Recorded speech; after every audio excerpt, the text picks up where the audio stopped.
Visionary or genius, savior or madman. Elon Musk means different things to different people, and for many reasons. From calling himself an alien to his warnings about AI, the Tesla CEO and world's richest man just doesn't seem to know when to shut up or how to stay away from the news. And now the Tesla boss seems to have an unabashed take on one of humanity's oldest beliefs, Christianity and religion. In rare, unfiltered conversations, Elon opens up about his controversial views on the Bible, Jesus, and the truth about our existence. What he reveals may shock you and make you question everything. So join us as we explore Elon's perspective on faith, religion, and the Bible. That is as provocative as it is personal. Elon Musk, the entrepreneur, inventor, and CEO of SpaceX and Tesla, is known for his innovative ideas and ambitious plans to change the world. From launching rockets to colonizing Mars, there seems to be no limit to his goals and what he can achieve. Over the years, Elon Musk has become one of the most influential figures in technology, from co-founding PayPal to creating one of the world's most preeminent electric car brands. He has always been in the forefront of groundbreaking ideas. All things considered, it's no surprise that the concept of Elon's religious status has been a source of intrigue for many years. After all, you don't rise to this level of fame and success without people pondering on your spiritual stance. There's also the matter of his name, Elon, which seems to have some Jewish history. Elon Musk's unique name seems to have roots in multiple cultures and faiths. Originally a Hebrew name, Elon means oak tree or strength, reflecting Musk's endurance and dogged perseverance.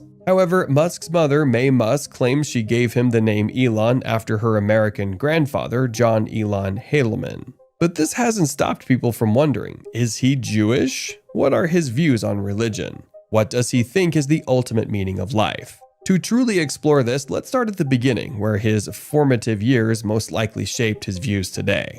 Elon Musk was born and raised in South Africa, where he spent much of his childhood before moving to the United States. His views on religion have always been complex and nuanced. As a child growing up in South Africa, he attended both Anglican church services and Jewish religious school, exposing him to multiple faiths from an early age. However, Musk never fully embraced any particular doctrine. Musk's interests in spirituality seem more philosophical than devout. He was drawn to Albert Einstein's conception of an abstract, all-encompassing God, what Einstein referred to as Spinoza's God. For Musk, this meant a God that manifests in the beauty and harmony of the universe itself, not in any particular religious scripture or figure. Though Musk studied the Bible and other religious texts in his teenage years, he seems to have found more intellectual fulfillment pondering life's deepest questions than in adopting any rigid set of beliefs. Ultimately, Musk's faith has been in humanity's ability to improve the world, not in traditional religious dogma. His views could be described as spiritual but non-religious. These views started to form when he had an existential crisis at the age of 14 and tried to find answers in various religious texts and philosophical works. When he did not particularly find the answers he was looking for in those works, he did find some interesting ideas and concepts that have influenced his thinking to this day.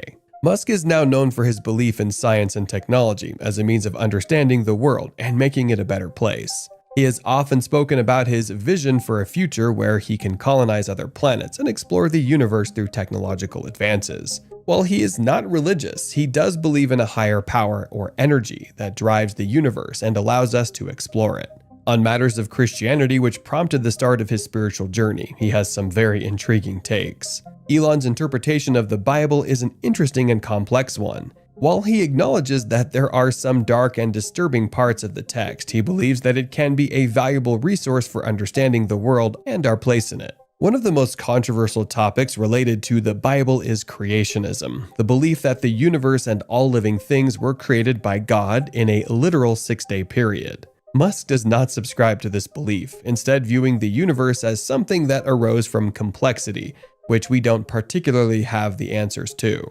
Musk's views on the concept of God are also unconventional. He has stated that since we're not smart enough to explain our existence, there has to be a higher power involved. But while he believes in a higher power or energy that drives the universe, he does not see it as a traditional God that watches over us and judges us based on our actions. Rather, he sees it as a force that can be studied and understood through expanding our consciousness. When it comes to the afterlife, Musk's views are also unique. Elon Musk does not believe in heaven or hell in the traditional Christian sense.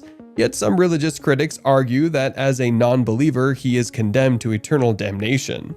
Musk is dismissive of such views. In an interview, he explained that if hell is truly the afterlife that awaits most people, then so be it. He can live with that is a vast majority of all humans ever born will be there. Musk believes we must make our lives what meaning and purpose we can while we can. We should seek transcendence through human achievement, not through a promised afterlife. Either way, Musk refuses to live his life under threat of divine punishment or promise of reward. He believes we must have the courage and conviction to stand on our own, discover the truth for ourselves, and follow wherever evidence and reason may lead, not where religious doctrines insist we must go. Despite his unconventional views, Musk believes that the Bible can still be a valuable resource for understanding the world and our place in it. Elon Musk appreciates Jesus' message of love, forgiveness, and peace, even if he does not share traditional Christian faith. Musk believes Jesus conveyed great wisdom in sayings like "turn the other cheek" instead of "an eye for an eye," because that leaves everyone blind, as Musk paraphrased from Gandhi. Musk also admires Jesus' teachings to love thy neighbor as thyself and treat people with compassion. As Musk said, forgiveness and empathy are fundamentally important virtues. However, Musk's admiration for Jesus' moral teaching does not seem to extend to religious doctrine or promises of salvation.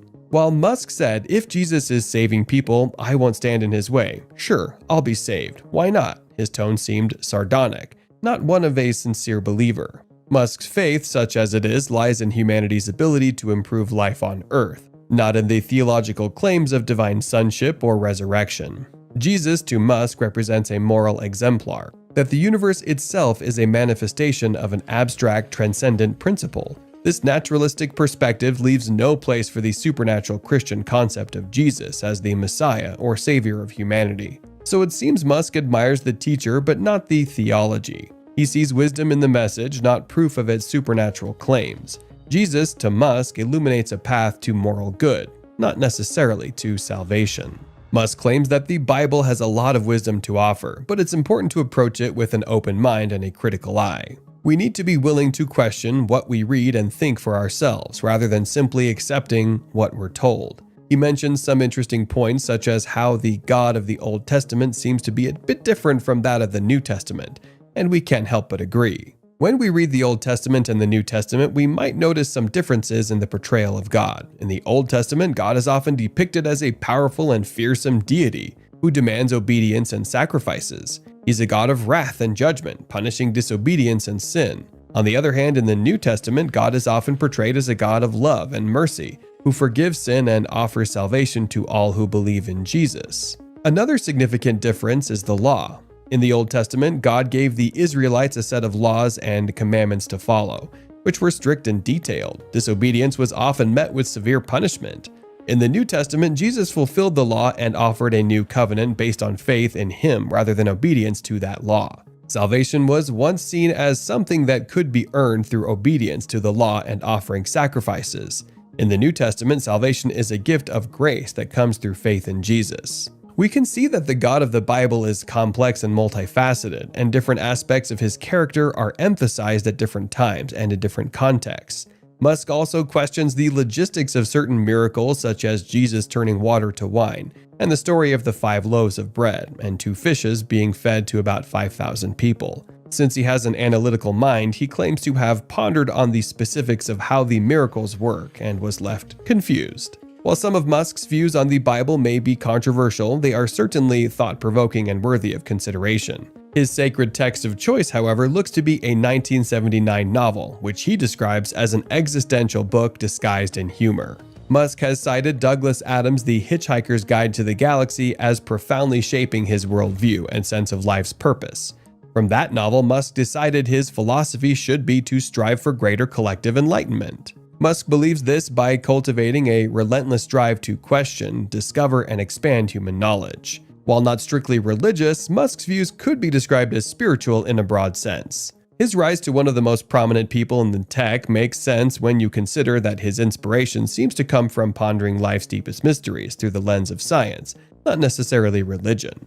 He hopes that advancing technologies like space travel could help ensure humanity's long-term survival. Also reflect this perspective. Musk's push to continually discover and create could be seen as a kind of spiritual ethos, but one oriented towards progress, not worship. At heart, Musk seems to believe that curiosity, knowledge, reason, and humanity's shared future could provide spiritual purpose and meaning. But could relentless curiosity itself be a spiritual practice or even a new faith? This seems to be the religion that Elon Musk has devised for himself. It's not something he was taught in church, but rather discovered through philosophical wondering and open-minded questioning. A theology of curiosity might see discovery as a kind of pilgrimage, with truth as its holy destination. To seek knowledge could be a sacred duty, with growth and progress as a spiritual ideal. From this line of thinking, perhaps God is not a deity at all, but rather the universe itself, continually revealing its secrets to those who look, listen, and learn. Most faiths teach their followers to accept doctrine and reveal it as truth.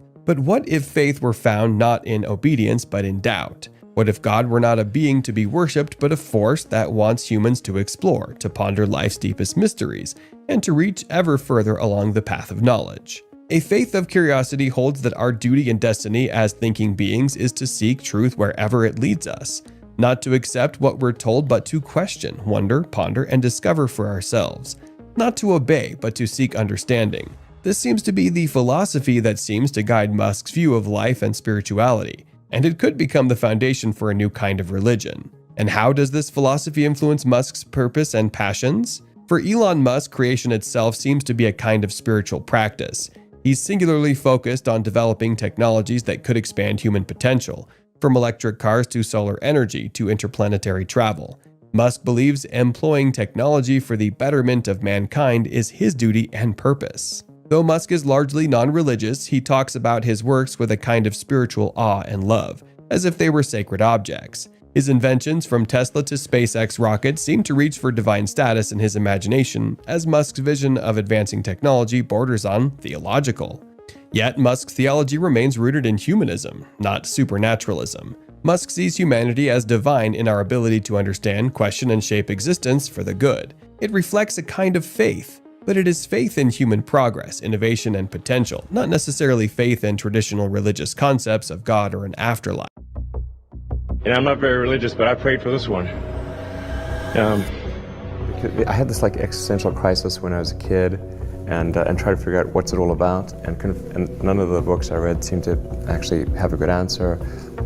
So I read all the religious texts, and I read a bunch of philosophy books, and they're all quite depressing. We don't really know what the meaning of life is. Trying to figure out the meaning of life, or what does it all mean? Because it's sort of seeming quite meaningless. Do you have a spiritual life? Well, it sort of depends on what spiritual means. I was trying to figure out what's the meaning of life, and there didn't seem to be any good answer. But do you believe in a god or a higher power? Well, something created the universe. How do molecules have consciousness and feelings? So where along that path from a bunch of hydrogen molecules to humans, where did consciousness start? Why does this illusion exist? Do you believe in God? I believe there's some explanation for this universe, which you might call God. So when you say, do you believe in God, is it which God? Is it Zeus? Is it Poseidon? Is it the Jewish God? Is it the Christian God? Well, I think currently the thing to do is to expand humanity and consciousness to the point where we're able to answer that question. I don't think we can answer that question yet, or we can't answer what's the meaning of life well yet.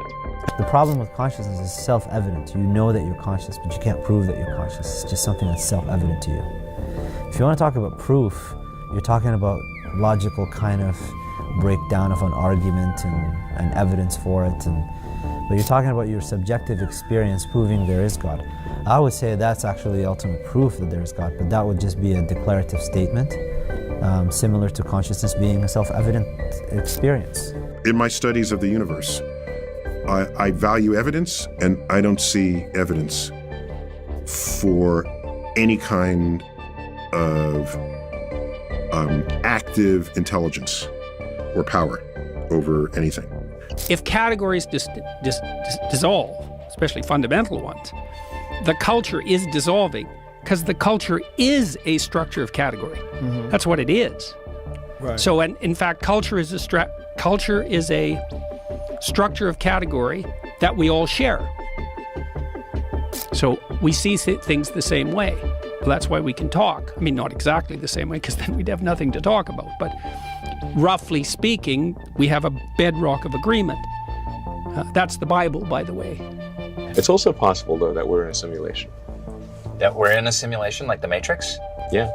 Well, different from the Matrix, but a simulation of sorts, yeah. Well, this whole world could be a dream. It could be a dream, yeah. Yeah, but I mean, it could be a simulation. I mean, have you ever played like the advanced video games and how realistic they were getting? I know. It is like a whole nother life. Right. Yeah. With the goggles and everything, 3D and everything. Yeah. All of that stuff. It could be that that's what we know to be Earth. Maybe we're some other creature's avatar. Reveal themselves through the physics. They're creators of this existence. And it's incumbent upon us to try to understand more about this wondrous creation. There may not be a master plan in the sense so there's maybe an interesting answer to the question of determinism versus free will is that if we are in a simulation, the reason that these higher beings would hold a simulation is to see what happens. They don't know what happens. Otherwise they wouldn't hold the simulation. So when humans create a simulation, so at SpaceX and Tesla, we create simulations all the time. Especially for the rocket, you have to run a lot of simulations to understand what's going to happen, because you can't really test the rocket until it goes to space, and you want it to work. So you have to simulate subsonic, transonic, supersonic, hypersonic ascent, and then coming back, super high heating, and orbital dynamics. All this is going to be simulated because you don't get very many kicks at the can. But we run the simulations to see what happens. Not if we knew what happens, we wouldn't run the simulation. So so whoever created this existence, they're running it because they don't know what's going to happen, not because they do. I'm less convinced that there's, say, some super consciousness watching over our every movement and kind of evaluating it against some criteria, and deciding whether we're going to go to one place or another when we die. I think that's unlikely. I mean, and it does beg the question, if there is some super consciousness, where did the super consciousness come from? The most likely explanation is that complexity evolved from simplicity. That the simple elements over time combined to become more complex and arrived at what we are. Our universe had a genesis. Our universe had a big bang. There was an explosion, but these explosions take place all the time. Universes keep butting off other universes. And what is the universe expanding into? Expanding into another bigger arena, the arena of 11-dimensional hyperspace. Therefore, our bubble is expanding in nirvana. And so here we have a beautiful melding of Buddhism with the Presbyterian religion. Now, in many ways, the first book was the Bible. I mean, literally, because at one point there was only one book. Like, as far as our Western culture is concerned, there was one book. And for a while, literally, there was only one book. And that book was the Bible. And then before it was the Bible, it was it was scrolls and it was writings on papyrus. But we were starting to aggregate written text together. And it went through all sorts of technological transformations, and then it became books that everybody could buy, the book everybody could buy, and the first one of those was the Bible. And then it became all sorts of books that everybody could buy. But all those books, in some sense, emerged out of that underlying book. And that book itself, the Bible isn't a book, it's a library. It's a collection of books. Well, we can say step by step, based on the archaeological evidence, the fossil record, and what we know of physics, how we came to be at this point. But that doesn't explain how the universe came to exist in the first place. Like, how do molecules have consciousness and feelings? The chain of events from a physics standpoint, from the beginning of the universe to now, are quite well understood. But somehow went from a bunch of hydrogen gas to complex molecules, and then an assemblage of complex molecules like ourselves that can feel and talk and think. I mean, just if you leave hydrogen out long enough, it starts talking to itself, basically. That's what happened here. So where along that path from a bunch of hydrogen molecules to humans, where did consciousness start? Stephen Hawking, in his latest books, he can prove the non-existence of God because there was no time for God to create the universe at the instant of the Big Bang. He says time started with the Big Bang, therefore there was no time for God to create a universe, i.e. there's no God. I think there's a flaw in that argument, because Einstein's theory of gravity breaks down at the instant of the Big Bang. That's why he spent 30 years of his life chasing after a higher theory. And what does string theory say? Well, Einstein says the universe is a bubble.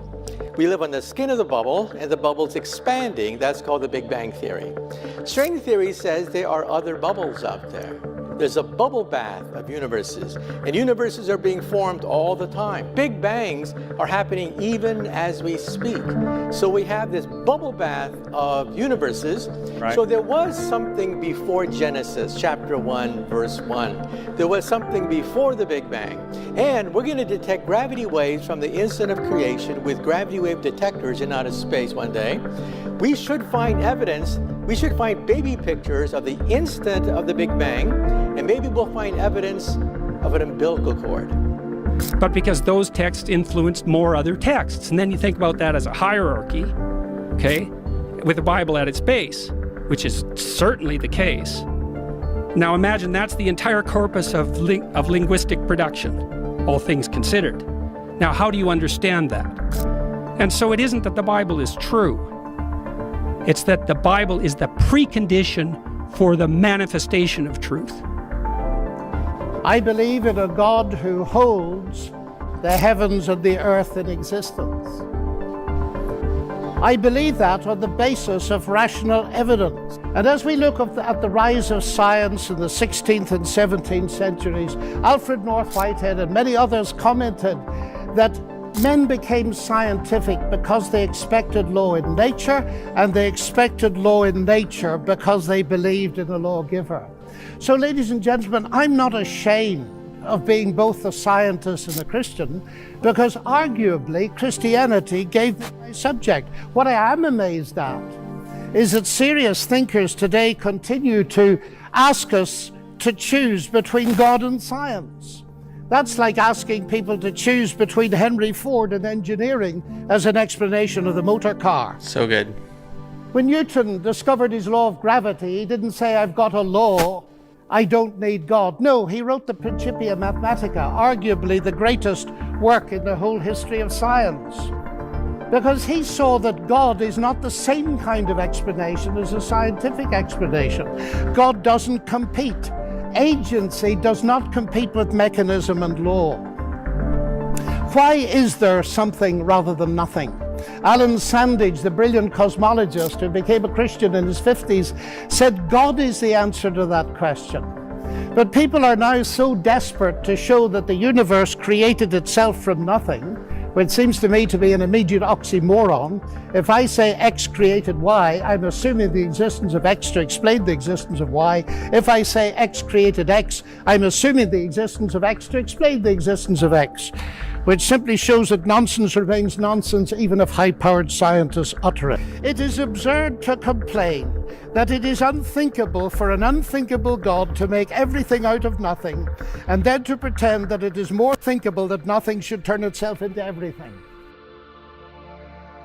The experience of having the constant flux of changing sense perceptions left me with a sense that there was nothing solid to hold on to in reality, and so this is not a great, this is not the argument for the existence of God that I would repose, in which I would repose great trust. I'm not trying to persuade anyone by this. I'm just telling what my experience was at this point. I later found what I think are very, very persuasive arguments, both philosophically and scientifically. The thing that really convinced me as a university student studying philosophy was an argument known as the argument from epistemological necessity. Maybe everything's conscious. And we're a pattern of molecules, like the actual atoms in our body change. I mean, some cells stick around for a long time, but most of the cells in your body are regenerated. So, like I think your skin regenerates every 7 years or something. But you're not even the same molecules. From 1 year to the next, the molecules in your body have changed. It's the pattern that stays relatively consistent, the pattern of molecules. So we're a pattern of molecules that can talk and think and feel.